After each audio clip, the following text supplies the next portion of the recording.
Somewhere in Kyoto, right now, a group of men in white robes are hoisting a heavy wooden box onto their shoulders. Two long poles run through rings on its sides, so no bare hand ever touches the box itself. They carry it out through the shrine gates and into the street, chanting, sweating, while a crowd presses in on every side. If you cut this scene into the book of Exodus and told me it was the Ark of the Covenant entering Jerusalem, I would believe you. But this is Japan. The box is called an omakoshi. The festival is Gion Matsuri, and it is only the opening scene of a mystery that has followed this island nation for nearly 400 years. Because scattered across Japan, researchers, missionaries, and now geneticists keep finding things that seem like they should not be there. A small black box tied to the forehead of mountain priests, worn almost exactly the way some Jewish men wear tefillin. A six-pointed star carved into stone at the country's most sacred shrine. And more recently, a rare genetic marker buried in the DNA of Japanese men that traces back to the same deep branch of the human family tree that also produced the Hebrew people. So here is the question: is Japan hiding the descendants of the 10 lost tribes of Israel? And when real DNA evidence finally entered this conversation, did it prove the theory, or did it reveal something both the theory's fans and its critics had been missing? Before I tell you where the science landed, you need to understand how the 10 tribes got lost in the first place. The story starts with a name. In Genesis, Jacob wrestles all night with a mysterious figure by a river, and at daybreak he is told, "Your name shall no longer be called Jacob, but Israel, for you have struggled with God and with men and have prevailed." 12 sons came from that one man. 12 tribes carried his name forward. And centuries later, 10 of those 12 simply vanished from the historical record. Here is how it happened. After Solomon's death, the kingdom split. 10 tribes in the north kept the name Israel, with their own kings and their own capital at Samaria. 2 tribes, Judah and Benjamin, stayed loyal to David's line in Jerusalem. The northern kingdom drifted for 2 centuries, and in 722 BC, judgment arrived. The Assyrian army took Samaria and carried Israel away into exile. And here is the detail that changes everything about what happened next. Assyria's exile was not Babylon's exile. Babylon later deported Judah largely as intact communities, which is why the Jewish people kept their identity through 70 years in exile and returned home. Assyria did the opposite, on purpose, scattering the northern tribes in small groups and resettling foreign populations onto their land in exchange. Think of a smaller river flowing into a much larger one. For a while, you can still see the line where the 2 currents meet. Keep watching, and eventually the waters mix completely, and there is no line left to find. Within a few generations, the 10 tribes stopped appearing in history as a distinct people, not because they were destroyed, but because they were absorbed. The Jewish historian Josephus, writing in the 1st century, still described an enormous population of Israelites living somewhere beyond the Euphrates, too large to count. He did not know exactly where, neither did anyone else. And that uncertainty is what turned the 10 lost tribes into one of history's longest-running mysteries. For centuries, explorers kept finding them everywhere they looked. A Jesuit missionary proposed in 1608 that the Chinese descended from Israel. British writers built an entire movement around the claim that the tribes ended up in the United Kingdom. And to this day, a community in northeast India and Myanmar, called the Bnei Menashe, the children of Manasseh, has preserved oral traditions convincing enough that Israel's chief rabbinate formally recognized them in 2005 as descendants of the lost tribe of Manasseh, opening a path for thousands to immigrate. Hold on to that example. We are coming back to it. Coming back. Japan's version of the theory took shape later. A Scottish trader published it as established fact in the 1870s. Then, in 1908, a Japanese professor named Saiki Yoshiro sharpened the theory around one specific clan.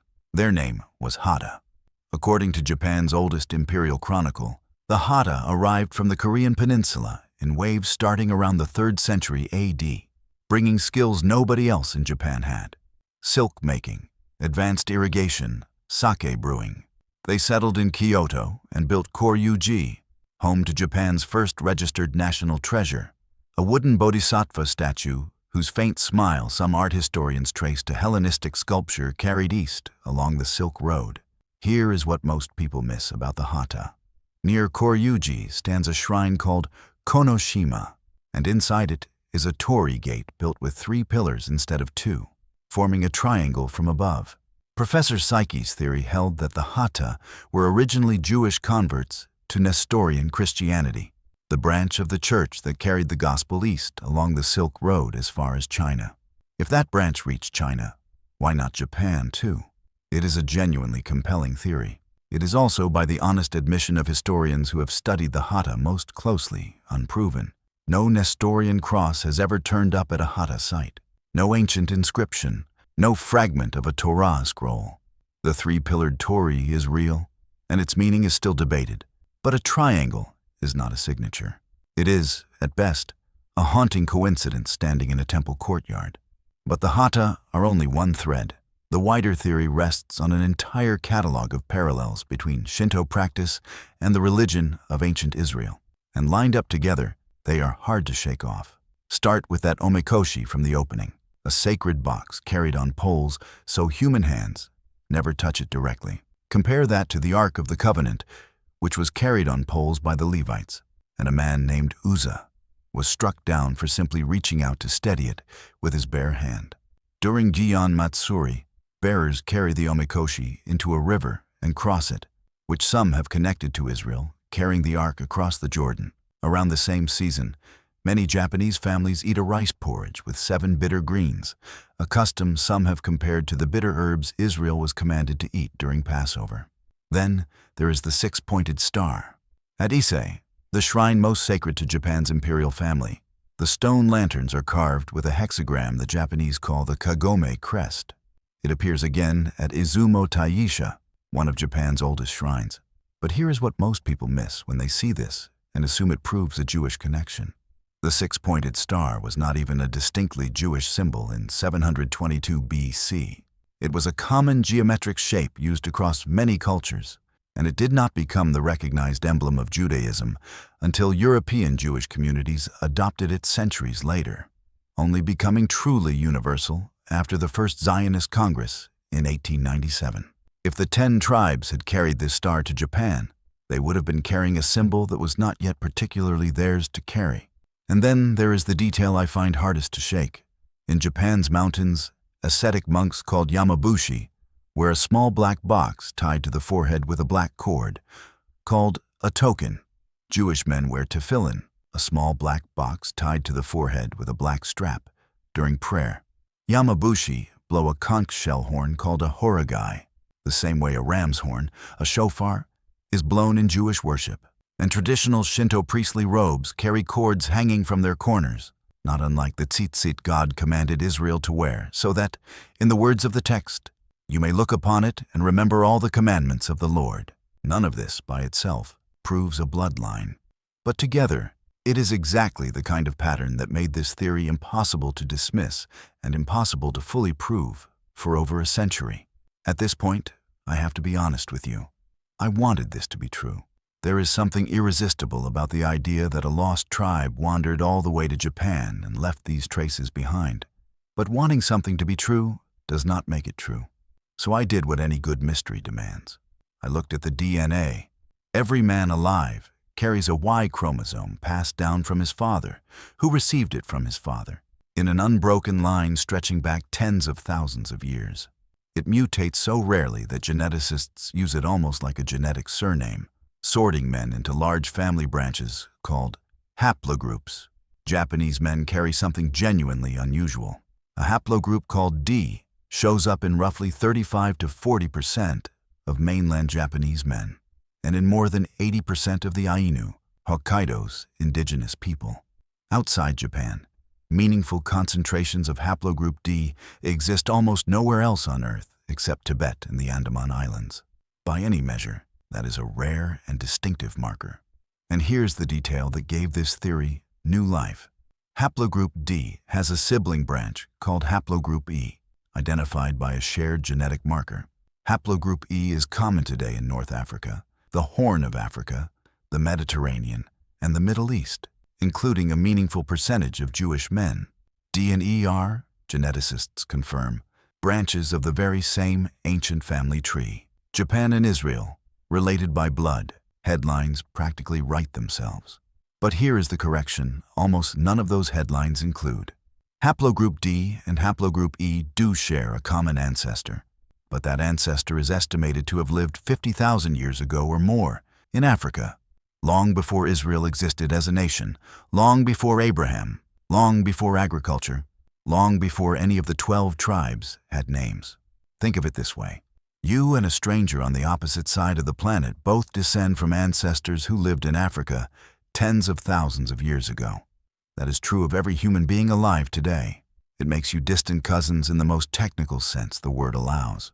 It does not make you brothers, and it does not mean two families split apart in 722 BC. In plain English, sharing an ancient haplogroup is like discovering you and someone else have the same great-great-great-grandfather from the Stone Age. Interesting? Absolutely. Proof of a lost tribe? Not even close. There is more the theory has to explain away. Most Japanese Y DNA is not haplogroup D at all. It is haplogroup O, carried into Japan by rice-farming migrants from the Korean peninsula starting around 1000 BC, with no documented connection to the Middle East whatsoever. Whole genome studies published in recent years, examining the entire genetic code rather than just the Y chromosome, describe Japanese ancestry as a blend of 3 East Asian sources: the indigenous Jomon hunter-gatherers, the Yayoi rice farmers, and a later wave of migrants from the Korean peninsula.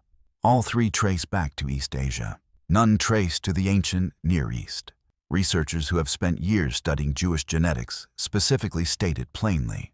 DNA evidence excludes the possibility of a significant genetic link between Japanese and Jewish populations. Compare that to the B'nai Menashe from earlier, where genetic testing was paired with unbroken oral tradition and specific ritual practice, together persuasive enough for Israel's own religious authorities. Japan has the parallels. It does not so far have that. So if it is not a shared bloodline, what explains the parallels? Probably a mix of real trade contact along the Silk Road, which carried Nestorian Christian communities as far as China by the 8th century, and possibly touched Japan through Korea. A very human instinct for pattern spotting, since purification rituals, sacred processions, and ceremonial horns developed independently all over the ancient world. And a hope, 400 years old now, that Israel's story might already be written into every corner of the earth, simply waiting to be discovered. Here is the thing I keep coming back to. Underneath every one of these theories, in Japan, in India, in the British Isles, is the same ache. A hope that we are not accidental, that our small corner of the world is somehow stitched into something ancient and meaningful. That hope is not silly. It might be one of the most human instincts there is, because the texts that record Israel's story make a promise about those scattered tribes. In Ezekiel, God tells the prophet to take 2 sticks, one for Judah and one for Israel's 10 tribes, and hold them together until they become one. I will make them one nation, he says, and one king shall be king over them all. In Isaiah, he promises to gather Israel's outcasts from the 4 corners of the earth. Whatever else that means, it tells you this. The story itself claims that God never lost track of the 10 tribes, even when history did. And then something remarkable happens in the texts that follow. A writer named Paul, addressing a mostly non-Jewish audience, describes outsiders as wild branches grafted into Israel's own olive tree, sharing its root and its richness, not because of ancestry but because of faith. He tells former outsiders they are no longer strangers and foreigners, but fellow citizens with the saints and members of the household of God. Nowhere does he ask for a DNA test. If you have ever wanted to belong to something older and bigger than your own family tree, here is the idea hiding underneath this entire mystery. You do not need a rare genetic marker. You do not need an unbroken bloodline to Manasseh or Ephraim or Dan. The door that Israel's story opens was never locked to begin with. It was always meant to open to every nation on earth, Japan included, not through genetics, but through the faith those 12 tribes were always waiting for. And maybe the part that stays with me most is this.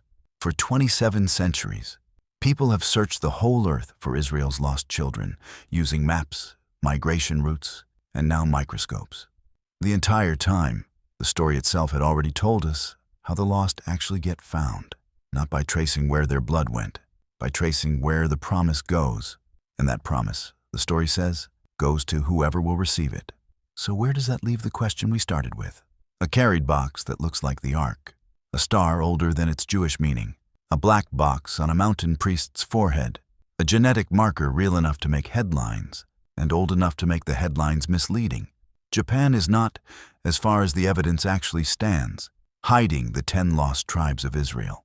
What it may be hiding is something readers of these ancient texts have needed to hear all along, that belonging to that story was never about where your ancestors wandered. It is about whether you will let yourself be found. If this opened something up for you, hit subscribe. We dig into questions like this every week, and the next one might be the story you have been waiting for.